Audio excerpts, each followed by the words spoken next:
to Harvard. Then he was a professor at Columbia.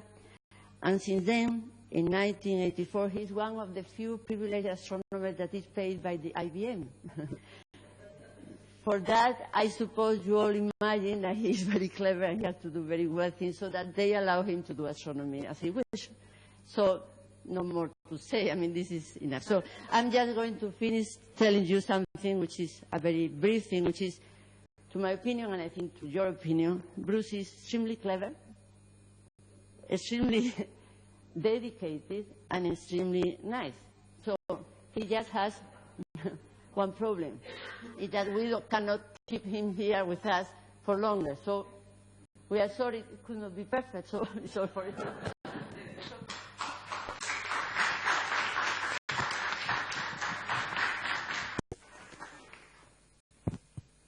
Thank you, Kaziana.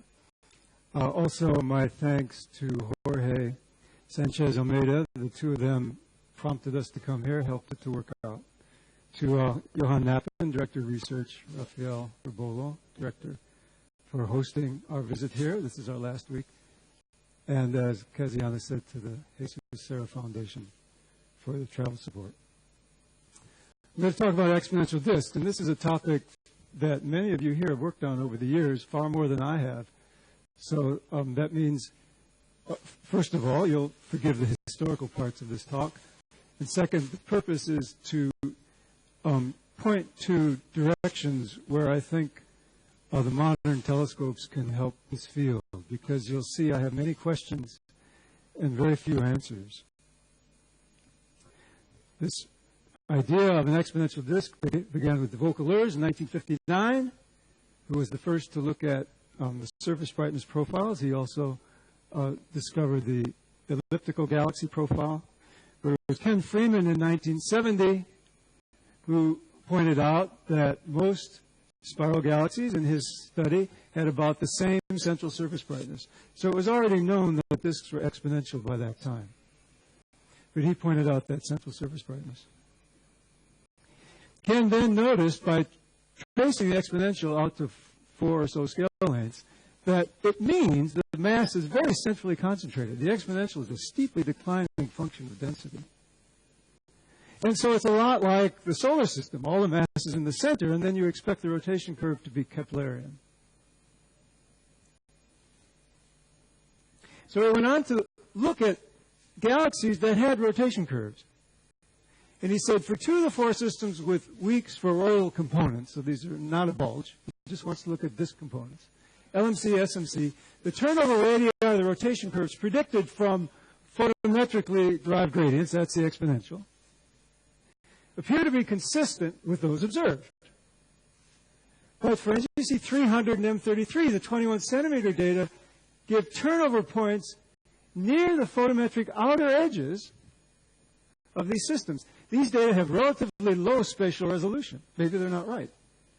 But he said, if they're correct, then there must be in these galaxies additional matter which is undetected, either optically or at 21 centimeter. Its mass must be at least as large as the mass of the detected galaxy, and its distribution must be quite different from the exponential distribution which holds for the optical galaxy. So that sentence was the discovery of dark matter. Now, we all know Zwicky talked about it in clusters, but even when I was a graduate student, that part was not known, because galaxies could be binary or something in clusters, and their velocity dispersion artificially high. But here was a suggestion based on tentative kinematic data, but suddenly good photometric data, that galaxies had more mass than the simple photometric data told them. Of course, Ken got the local Prime Minister's Prize for the discovery of dark matter a year ago, and this year he received the Gruber Cosmological Prize for the discovery of dark matter. And this is a lesson for students here, to take one extra step from your observation and think about it in a broader context. And even if it doesn't make perfect sense to 5 sigma, if the implications are really large, it's worth just talking about it. He didn't have dark matter in the abstract. It was totally hidden in the paper. But he had an inkling that there was something there.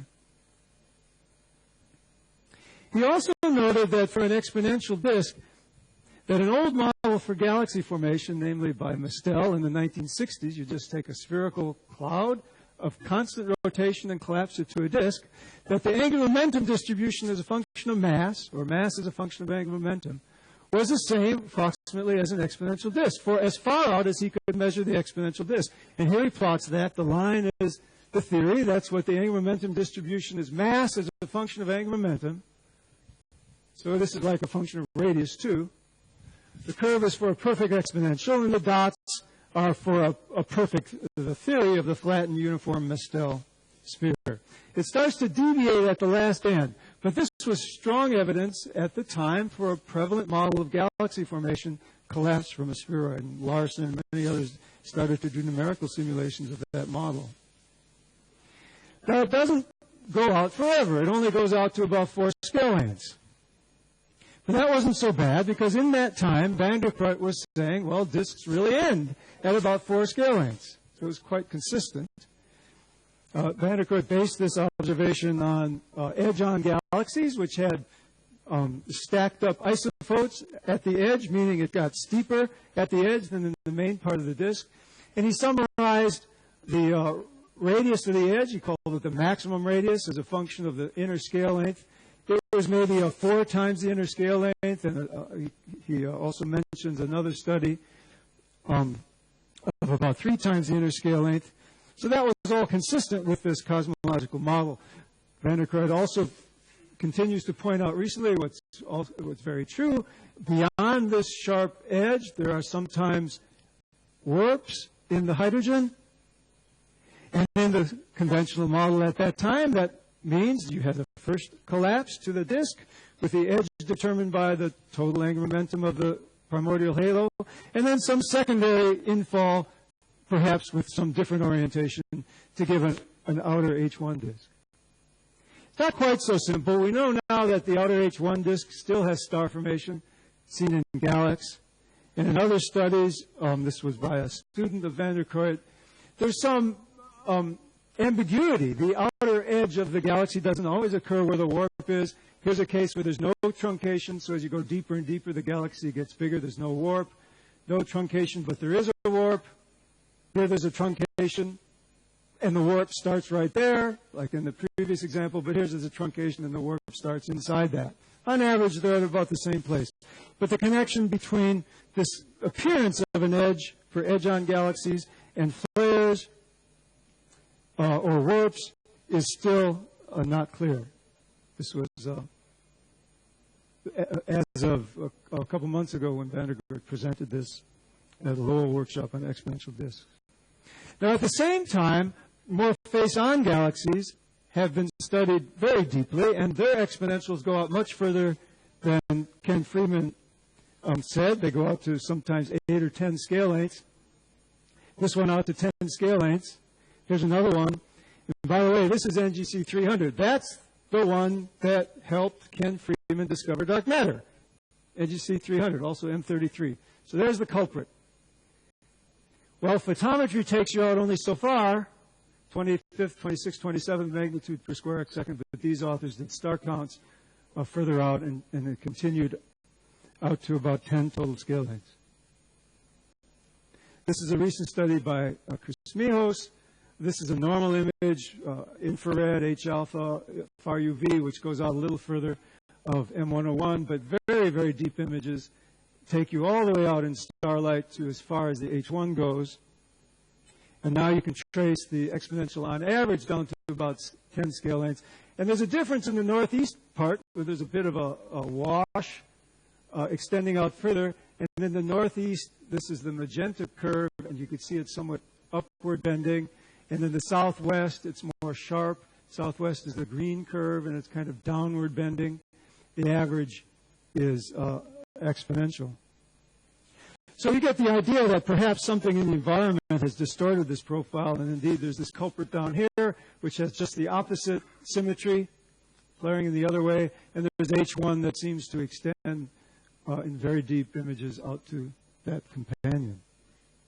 So it's not all so simple. Galaxies are not isolated. And in a very interesting recent study, Borloff with John Beckman, they looked at numerical simulations of mergers, many hundreds, perhaps 1,000, looked at those which ended up like S0 galaxies, where it was known that the outer exponential tended to bend upward with a preponderance, and showed that in these simulations of mergers that ended up as S0, they also had an upward bending outer profile, suggesting that that is an effect of the merger, and as you just saw, perhaps also an effect of interactions.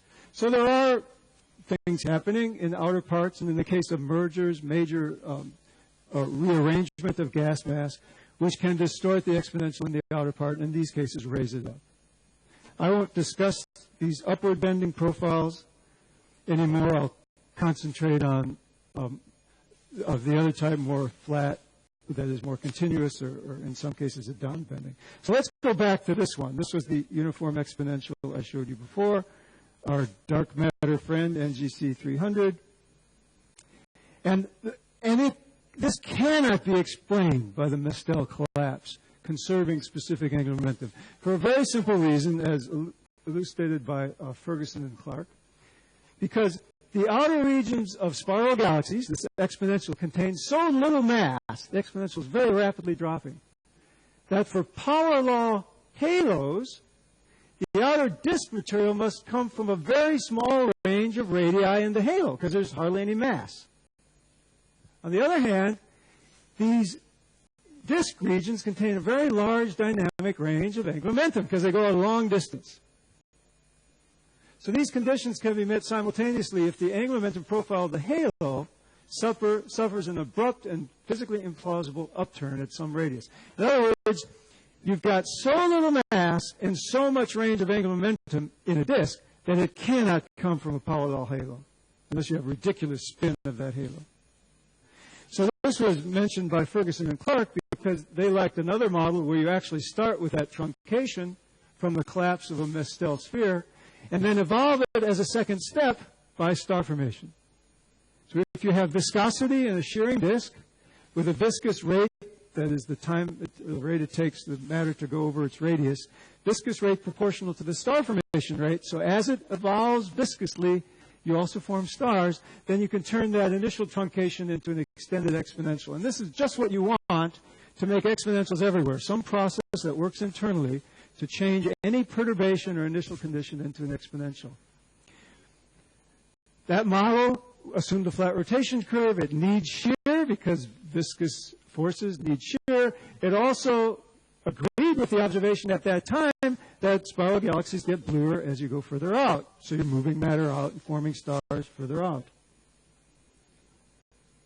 Well, there's not always shear. Dwarf galaxies have very little shear. This is the rotation curve for this dwarf, and it has an exponential nevertheless. And also we learned from a wonderful study here a couple years ago, Judith Bacco, Nacho Trujillo, and Michael Pollan, that what appeared to be kinks in the surface brightness profile, when you look at the colors, there's this U-shaped color profile. It gets redder in the outer part. If you correct for the mass to light ratio, that tends to straighten out the kink.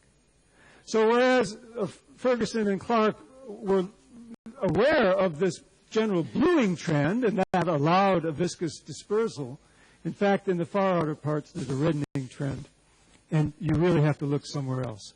And the idea here really began here and began with some simulations by Roxar, is that the outer parts are from scattered stars. And now this has been done very well. Pan-STARRS, medium deep survey, 700-some galaxies at a redshift of about 0.1. So these are nearby galaxies. This was reported by Thilker, and that's his student at the Exponential Disk Conference. And here is the average profile for all of these with different masses. Red is high mass, blue is low mass. And they're all somewhat downward bending, but the colors have this U shape. And if you correct for the mass to light ratio, those mass profiles are absolutely exponential all the way out. This is about 0.1 solar masses per square parsec. This is 0.01. And the massive disks have a higher surface density than the low mass disks, but they're both exponential.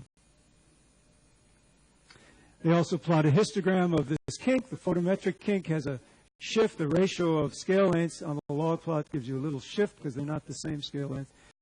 Whereas for the mass, the distribution centered right at zero, meaning on average the mass distributions are all exponential, perfect exponential for these 700 galaxies. Okay. So why the exponential? It's not just halo collapse. It's too extended for that, and angular momentum should be redistributed anyway. There are torques. It's not just from star formation with shear. Dwarfs don't have shear. Disks are not always younger all the way out. So let's look again at this truncation. This was another study here. Martin Navarro and others using Spitzer S4G data, that's infrared, 3.6 micron, 4.5 micron. Looking at edge-on systems, trying to understand what happens at the edge. In some cases, there was a single steepening at the edge, or perhaps it was midway. In other cases, there were two. And they interpreted this as a break radius, a standard break at mid-disk. By the way, this is the 3 to 4 exponential scale lengths that van der Kroot was originally talking about. Then it continues steeper by a factor of 2, and then it continues steeper, in fact, at just another factor of 2. Here's the ratio of the inner scale length to, in the red case, the middle scale length, and here the inner to the outer scale length. It's a factor of 2 in each case. So at each kink, it's another factor of 2 steepening. So I don't think of this so much as a truncation as perhaps a second break. And this is the distribution of these radii.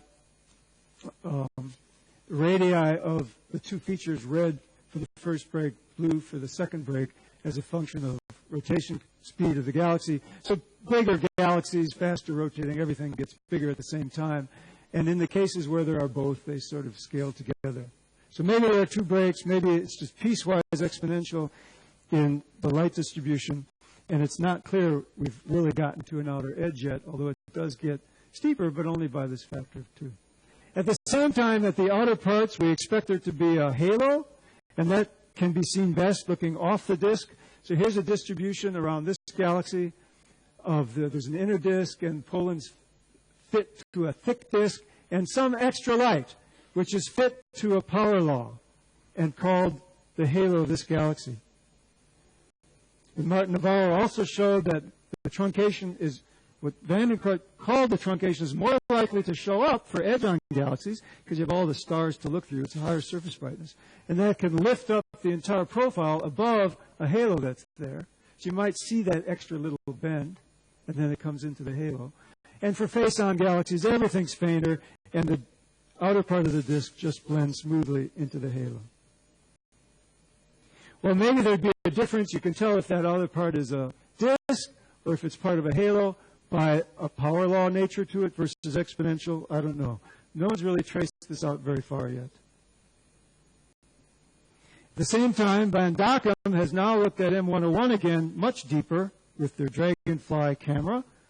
The Mijos observations only went out to here, but now Van Dockum go out several magnitudes per square second fainter. They see this turnover here and fit that to a halo. Here's their observations and their best fit. 0.3% of the mass of the galaxy in the halo, which puts it way below what numerical simulations expected. M31, Milky Way are also below numerical simulations. So is there a halo or not? Maybe there isn't. Maybe it's much smaller than people expected. Reminding you what the surface brightness is, we're now out to 32, 33 magnitudes per square arc second. And in the Jablonka distribution, they call the halo out to 28. So we're 4 magnitudes per square arc second fainter where the Van Dockum paper starts to see the halo. So you have to wonder if they're really seeing the halo. Maybe if I draw Poland's thick disk, you only had a little piece here to call a thick disk. Maybe it really goes out to here. It's just hard to tell when you only have a small part. So I would say we don't know for sure there's a halo there. Okay. So often it's as far as you can see. The mass distribution looks like a perfect exponential with these exceptions. And the red outer disks suggest stellar scattering. So let's look at some of these scattering theories. It was known for a long time that virtually the first numerical simulations of a galaxy, it make a bar, it scattered everything, and you got a double exponential. So bars can do it, and everyone knows that. But in non-bar galaxies, it's a little tricky, and this is where a kind of churning of stellar orbits comes in. That was in the discovery by Selwood and Binney, that if you just make a groove or add extra matter or do something at a certain radius, it will generate spirals around it and redistribute that material. And in particular, stars outside corotation lose angular momentum and come in. Those inside gain the angular momentum and move out. And it's a lot like the swapping of orbits that's seen around Saturn. You have a material in the inner part catching up to the clump, or in the case of a spiral arm, the corotation piece, which just sits and corotates, catching up. It feels a radial force, moves out, and now it's at a larger orbit, so it moves, it rotates less fast than the clump. Or if it comes in the outer part, the big clump will move faster than it. It's attracted in, and then it ends up moving faster than the big clump because now it's at a lower orbit. And this churning happens with a change of angular momentum, but not much change in energy. So the orbits don't get more epicyclic. They don't get hotter. Here's a case of n-body galaxy, lots of pattern speeds. Each one gives you little back and forth motions of stars around the corotations for each pattern speed. Here you can see it better highlighted. And if we look at the initial radii and the final radii, every little corotation disperses stars around it. This is another simulation, Minshev, with the bar. And in addition to the scattering at corotation, here, of course, many different spirals are formed because they're stimulated at resonance, is something that John Beckman has shown very nicely recently. In addition, they're scattering just because the potential is changing. So there are lots of effects that can scatter stars in the disk of a spiral galaxy. And in the case of the Minshev study, over time, the bar moves out, the outer Lindblad resonance of the bar moves out, and the outer disk, which starts sharply truncated as an experiment, moves out and fills up the outer part. And these are for 3 different Hubble-type simulations. So Selwood, a couple months ago, again at the lower workshop, reported some new simulations about this effect. Well, everything is rigid bulge and halo, but you just want to look at the disk dynamics. So he adds mass, this red curve, just adds mass arbitrarily to the disk. And it smooths out very quickly. And it always smooths out, no matter how it's added, because of the generation of spirals at that point. And not only does the mass smooth out, but the rotation curve, because of that added mass, has this little kink, because it's self-gravitating, that added mass. But that smooths out, too, and becomes flat. The reason is that if you add matter, or make some ridge here, it tends to generate waves on each side, in this case 3-arm, and the 3 depends on the mass of the disk compared to the halo. If it's a massive disk, you get a small number of arms. So each one of these has a corotation, and each does this churning. So bars and spirals scatter stars at corotation. These corotation points in general are numerous, time-varying, all over the disk. Maybe they're only out to some limiting radius where spirals can be generated, which depends on the local stability. And the net result of all this scattering appears to be an exponential profile and at the same time a flat rotation curve.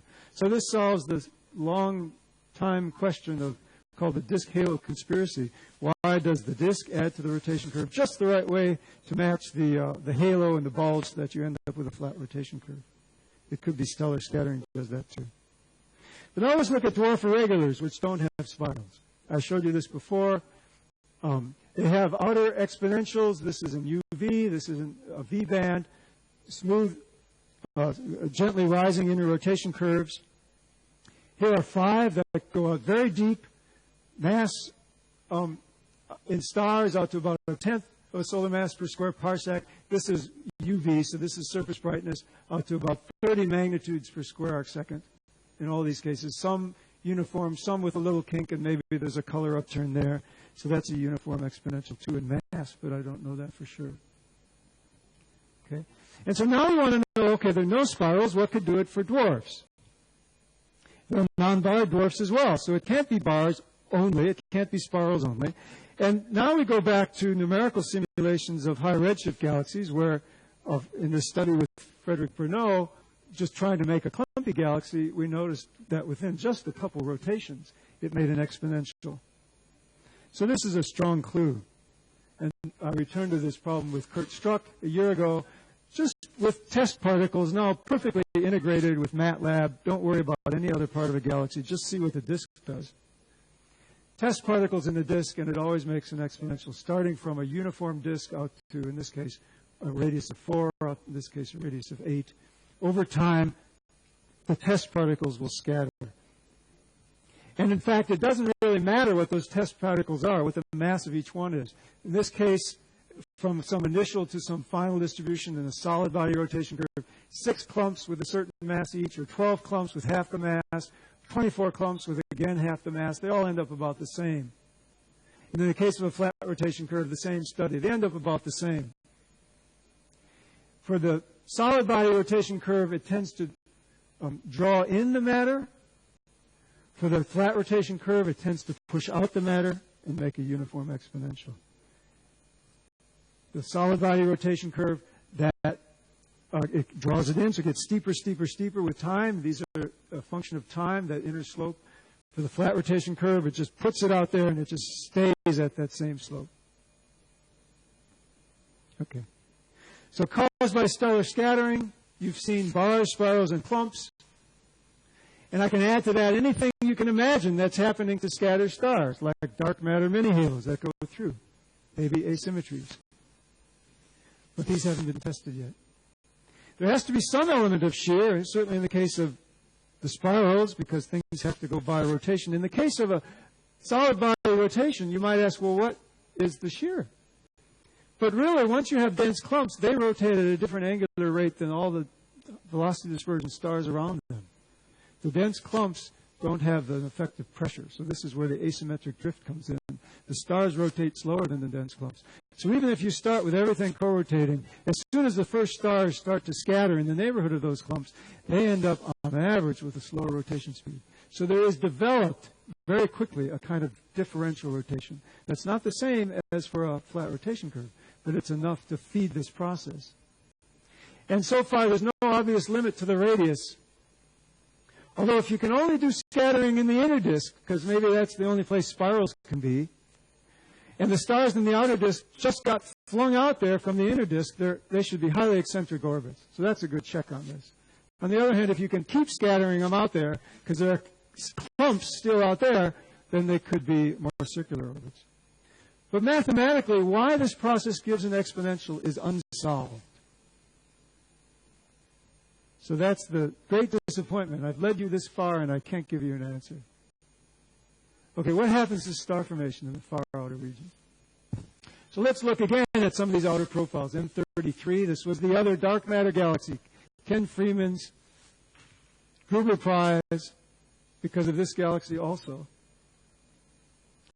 And star formation only goes out so far, and stars, older stars, go out further. And this is mapped really far. Star formation goes out to about here. This is the gas profile. Star formation looks like it's stopping at around 1 solar mass per square parsec of gas. It's all, H1 totally dominant molecules out here. So the H1 column density, at least that is thought to be the case,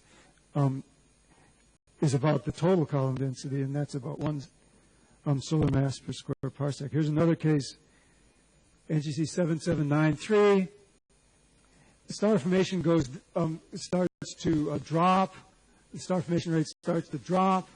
And where that happens, the H1 column density, again, about 1 solar mass per square parsec, going down to stars at about 0.1, which is here or so. This is stars, there's 0.1.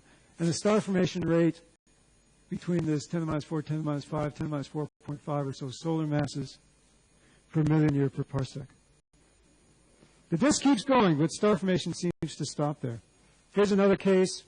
Star formation goes out to maybe 8 scale lengths. You see older stars beyond that, the young and the old stars from the HR diagram plotted here. This is a study we did. This is, again, with Deidre as the lead author. 2 spiral galaxies going extraordinarily deep in H alpha. This shows the surface brightness in a V band, nice exponential out to 28 magnitudes per square arc second. Same for the other galaxy. And the average surface brightness of H alpha going all the way out there. Here it is in a different form. This is the mass per square parsec. So this is stellar mass, or H1 mass. Stellar mass is the dots. H1 mass dominates stellar mass by about a factor of 4 in the outer parts, goes a little further. H alpha, again on a log scale, are these stars. They go out as far as you can trace the stellar mass. Here the H alpha, it's so sparse out there, there's no H2 region that endless, but it continues out here. So again, about the same numbers. The H1 goes out to about 1 solar mass per square parsec, which is here in H1, here in H1, and then goes a little further. The stars at the edge of the star formation region go out to about 0.1. That's down to here, down to here. And the star formation rate gets you down to about 10 to the minus 5, which is down to here. In the dwarfs, again, I showed you this, where star formation seems to end. This is FUV. It still continues out in UV. This is H alpha. But where you lose it is about at a H1 mass, again, of about 1 per solar mass per square parsec. Here's another case. FUV disks go very far out. V-band disks go very far out.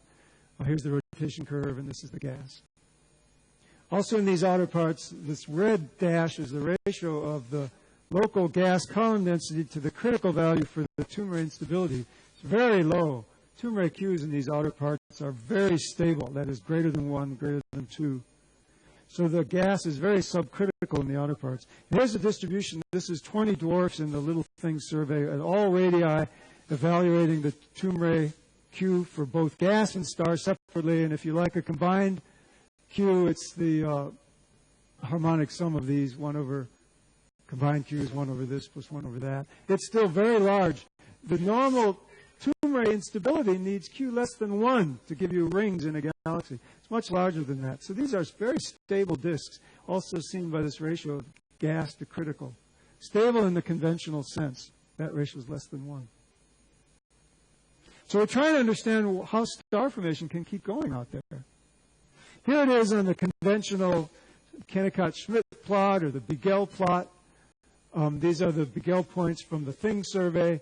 This is the column density of molecules is determined from CO as a function of star formation rate. That's your linear Kennicott-Schmidt relation. At this point, H1 starts to dominate. Here's the H1 distribution as a function of star formation. This is H1. Put them both together, you get a curve that's something like this. What we're talking about is a mass column density of gas of 1 solar mass per square parsec, which is here, and a star formation rate that's around 10 to the minus 5th solar masses, in this case per year per square kpc, or that's the same as per mega year per square pc, goes out to here. So we're talking about stuff out here, way much further out. Out here, 1/10 of a solar mass per square parsec of stars corresponds to this star formation rate, 10 to the minus 5, over Hubble time. So that all makes sense if you have somewhat continuous star formation in these far outer regions. And then 1 solar mass per square parsec of gas out there corresponds to a consumption time of about 100 gigayears. For molecules, the conventional consumption time in this linear part of the Kennicott-Schmidt relation is about 2 gigayears, 1 to 2. So this is 100 times slower in forming stars, and yet the star formation, the FUV, follows that exponential. I don't quite understand that. It's an entirely H1-dominated regime. Here's saying the same thing now, M81. These outer H1 contours take you down to below the threshold I just mentioned, 0.2 solar masses per square parsec. Here's the H1 profile. Here's the FUV. I've written the star formation rates, solar masses per megayear per square parsec. There's your 10 to the minus 5th. This difference here, divide one by the other, you get a consumption time, 100 gigayears, which was the point in that paper too. In these far outer parts, star formation is very inefficient, but it still happens, and it happens in a fairly regular process. Here's another way to look at that. This now, in this galaxy, an isolated galaxy, very extended outer H1 disk, the star formation rate that they follow goes down to 10 to the minus fifth. That's the limit I mentioned before. This is the gas. This is the 1 solar mass per square parsec. If stars form in CO at the normal rate, that's with a consumption time of a giga or so, then the molecular fraction out here has to be about 1%. And you could see that by just continuing the molecular part at that same slope all the way down to where it intersects the star formation rate. And then the difference here between here and where you are in gas, that difference in the log space is a factor. That's 1.9 magnitude, so there's 1.2%. In other words,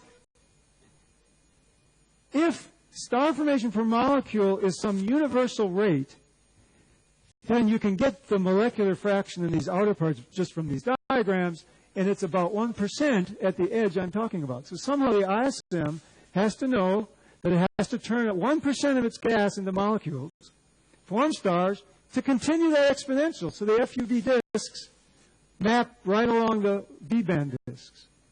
And I don't quite get that. Schroeder has stacked outer CO profiles. You don't see the CO line individually, but you know the velocity it should have from the H1. So you shift them all to the right velocity, stack them all up, and then you do see CO, because it's very faint. And he can continue this linear Kennicott-Schmidt relation, or the Beagle relation, down further to about 1 solar mass per square parsec in molecular gas. And we know, and the star formation rate's only about 10 to the minus 3.5 here, so it doesn't quite go out as far. And so he can continue it down to where the molecular fraction is 10%. No one's gone further in CO observations. So you don't know it's really 1% way out there. That 1% limit would be here. That's where you'd have to go. Maybe Alma can help us with that. So what happens with star formation? We've seen that it continues down to about 10 to the minus fifth rate, solar masses per megayear per square parsec, where the gas column density is about 1 solar mass per square parsec, and the molecular fraction looks like it should be around 1%, unless somehow molecular clouds are very different in the outer parts, which is possible. No one knows how molecular clouds and even stars should form in such conditions. These far outer parts, both in spirals and dwarfs, look like they're stable. So it may be something else, or maybe there's hidden molecules we don't know that's there, or maybe there are processes we don't understand. The stellar density at this point, in fact, where the star formation seems to end, does not stop decreasing, but continues exponentially to even lower densities, and it's been traced down in that Van Dockum M101 study to about 0.01 solar masses per square parsec. So we've not clearly seen the end to the stellar exponential. It could still be present, even if there's a halo out there underneath the halo. It could be in some disk. Maybe it's flaring by now because it's very low surface density and would be very hard to see. So to summarize this talk, galaxy disks have exponential mass profiles, and they have piecewise exponential light profiles. And there are exceptions. You can get interactions, you can get mergers, and so on. The cause of this special shape seems to be stellar scattering, and there are lots of ways you can imagine this might happen. In the case of spirals, it's the corotation that's doing it. So you can think of that corotation as just a big lump. The spiral goes through there, and that's corotating around. It's just a lump. So you have these horseshoe orbits around each side. And the spiral inside and outside that don't matter because stars just go right through that. So in both the spiral scattering case and in the clump scattering case, it's just a lump that corotates that gives you churning of orbits. Mathematically, the origin of the exponential is not explained. You know, if you think of this atmosphere as exponential, you have a minimization of some, or maximization of some entropy with a fixed number, the temperature, and you can try to think about that in terms here, but you have a geometric effect too, a 1 over r. The dimensions are increasing with radius in addition. So maybe you guess it's e to the minus r over r or something, which is not that different from an exponential in the outer part. But still, there's no fundamental. There should be some fundamental. It's just so common. But no one's figured that out yet. And star formation appears to stop in the outer parts, and that's not certain. ALMA holds many surprises for us, but it looks like it stops. both in the FUV and certainly the H alpha, which gets hard to see anyway, before the stars stop. But at least star formation seems to continue to where the molecular fraction could be about 1% or less. Gas, 1 solar mass per square parsec, star formation rate down to 10 to the minus fifth, which is where you start to get confusion from ionization by the extragalactic background. Star formation at these low levels is also unexplained. Outer disks look very stable. What's doing it? What's causing the turbulence out there if it's turbulence compression? So, to me, this looks like a new frontier at low surface brightness. And that's a different frontier than others you hear about. You know, the monster telescopes. This is a fast telescope. It's a different way of looking, and there's so much undiscovered. Bob Abraham showed images from his Dragonfly camera, which is a bunch of little paparazzi-type lenses all together. It's not a mirror system, because mirrors have intrinsic scattering on their surface. And just pointing at different regions of the sky down to 31, 32, 33 magnitudes per square arc second, what you see is galactic cirrus. It's just all blocked. You've got to sort of look through the galactic. The galactic cirrus is showing backscattered light from the Milky Way, reflecting off the high latitude clouds above us. So there's a lot of junk out there that people don't really know about. And it's going to be tricky to get so deep in galaxies. There's also a lot of galactic companions and very low surface brightness stuff that we don't know about. So it's really an interesting new frontier. And it's a frontier both in theory and in observations. But I think we need to be led by observations to a large extent, because we don't know quite yet what's happening, and I don't think we've seen the edges to galaxies yet. Okay, thanks.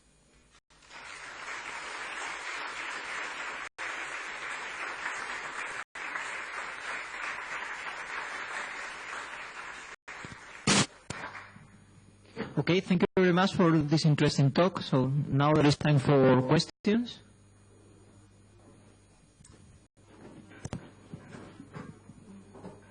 Let me tell you, when I was a graduate student, and Jan Oort was giving a talk, and Peter Goldberg was in the audience, and he raised his hand to ask a question. And Jan said, please, not too hard. So here is the expert on exponential disks. Please, not too hard a question. You're way ahead of me. No, I'm not an expert at all. In fact, I'm very wonder why they are exponents.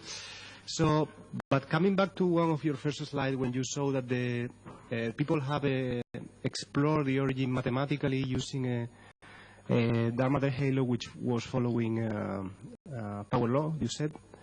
Oh, yes. Yes, and then you said that they fail because of that, I mean, that figure. Yeah. I was wondering whether you have tracked someone repeating the same exercise, but now using, a cosmologically motivated halo, like an Navarro Friend and White or so, or another possibility, I mean, starting from the fact that the galaxy is an exponential, trying to reconstruct what is the real dark matter halo that you expect, no? So, I mean, I'm just wondering whether you have found something in the literature, because I haven't seen it. So cosmological simulations have given exponential disks from the first time they really got disks, Robertson, get the angular momentum out there, it's suddenly exponential, with no real comment on why it's exponential. And so the accretion could be through a variety of means. It can come down in a very irregular fashion, and yet still the disk seems to want to go to an exponential rather quickly. So that is probably this scattering effect happening on orbital time scales rather quickly. And we know that high redshift galaxies, even out to Z5 or so, Pathy's study, are showing exponential profiles. So if there is this internal regulation that makes exponentials instantly, then it suggests you can't use them to figure out how the accretion happened. It just wipes that out. Maybe you can catch certain galaxies in the phase before that happens. Maybe numerical simulations can go into that phase and actually look at the torques and look at what's happening on a time step basis and see if they can see why their disks are turning into exponentials. But I think it's still not known in mathematical form, even though it happens in the Okay.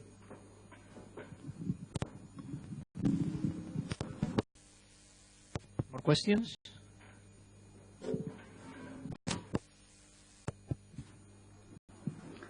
Well, I have a few, but the first one is we always assume that star formation needs molecules. And although conditions for star formation and conditions for molecule formation may go hand in hand in some way, that's a bit of an axiom, and I'm not sure that it's necessarily true. What do you think about that?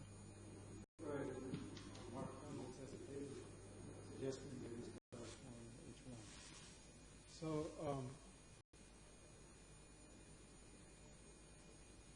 you know, you can have a stars forming gravitated, somehow gravitated. And so during this motion inward because of gravity, you can ask where the transition occurs to shield it, to high columns. For different dust, the gas pressure, shield it, shield it.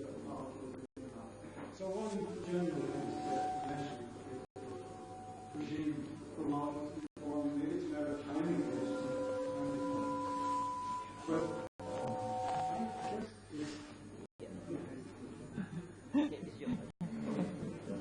so what drove that statement that you wanted to form was the 30-year search for molecules at low mass in dwarf galaxies. There was a barrier at about the SMC, which is not quite a 10. And so here are all these stars forming like crazy, but no molecules. Well, now that barrier is broken. We have a paper on WL galaxy in the local group, which goes below that using the apex telescope. Now we have all the observations of that, using molecular cloud all through this region. So there's no longer such a vote. In addition, there was this nice paper by Nature, looking at the infrared to find hidden molecules. They found tiny molecules. So many that the star formation rate looks like it's not fast enough for all those molecules. So it's a bit premature to give up on molecules. Both theoretically, it's hard to avoid them in some phases of class, and observation, because they're low metallicity, you do expect them to be more simply concentrated. So it's really a matter of what we call a cloud. It's the gravitating boundary, the virial boundary of this gas thing. Well, maybe the molecular gravity is only percent, because it's all in the coast. It almost doesn't matter. You just need the cold temperatures and the gravity. The chemical plays it's just easier to get cold temperatures. Sure. These rotational transitions. May I ask another? About the onset of stellar halos, there is a way to detect that, which you didn't mention, and that is the ellipticity of the outer isophotes. And we did this in Irwin et al., and we could distinguish in the below magnitude 26 to 27, we could distinguish the halo both in terms of the fact that you had an extra component in the light, and at the same time the disky isophotes in the inner part of the galaxy gave way to more rounder isophotes in the outer part. And that, I think, is something that can be done. Yeah, it's still, well, that surface brightness is still quite far from the but maybe galaxies different. And also, I would still want to see what happens to the isophotes if you have a prominent thick disk, because that will make them more round too. It's just the thin disk you see optically that has a certain acceleration, but the thick disk will make that rounded also. So these are all things. Yes, but that is another way to do it. Okay. Yeah, so this is on the exponential issues of the exponential surface brightness profiles. So if you look at massive elliptical galaxies, they have r to the quarter profiles, or the Vogel's profiles. And as you go to lower masses, they become more exponential until you get to, say, dwarf elliptical galaxies, which have exponential surface brightness profiles. But they look kind of spheroidal systems. They don't look like disks. So why do they have exponential profiles? They don't have spiral arms. They don't have... How many scale lengths are there? Yeah, not too many, I guess. I mean, I can tell you. It's a little uncertain there, unless you have a lot of scale lengths. But yes, Right. I don't understand the dwarf spheroidals unless they are puffed up disks. Mm.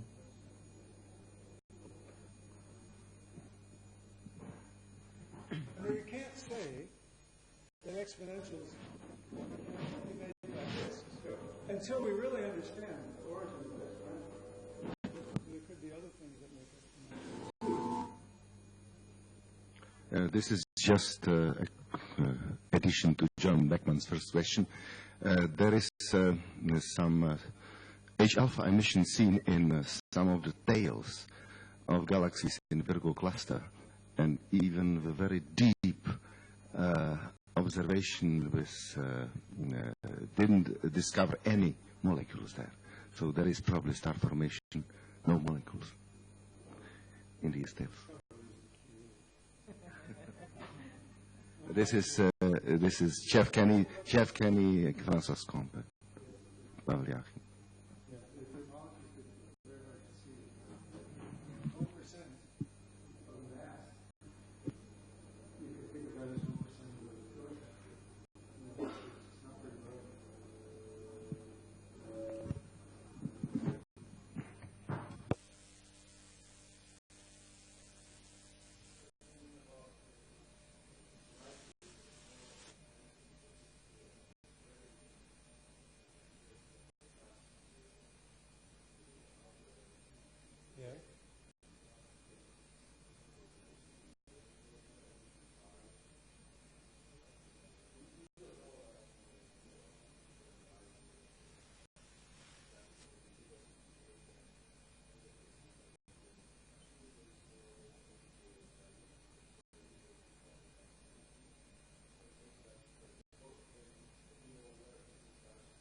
Yeah, I guess the first guess, and what everyone keeps with them now, is that this U upturn of color corresponds to a change in mass to light ratio or age,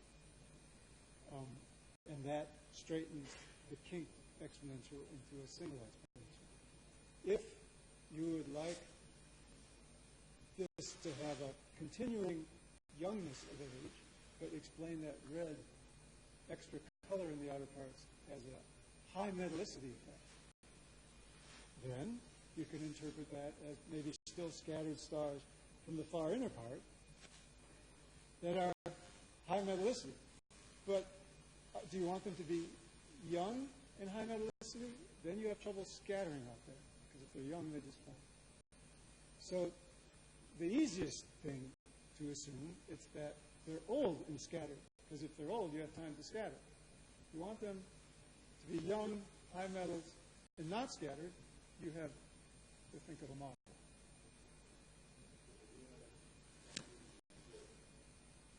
Well, and thereafter, if you want this to be a metallicity effect and not an age effect.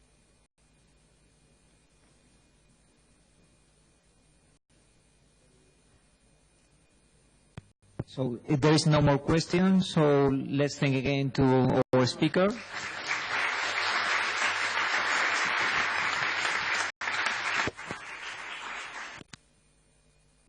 And just remember that now we have the scientific coffee at the library. So.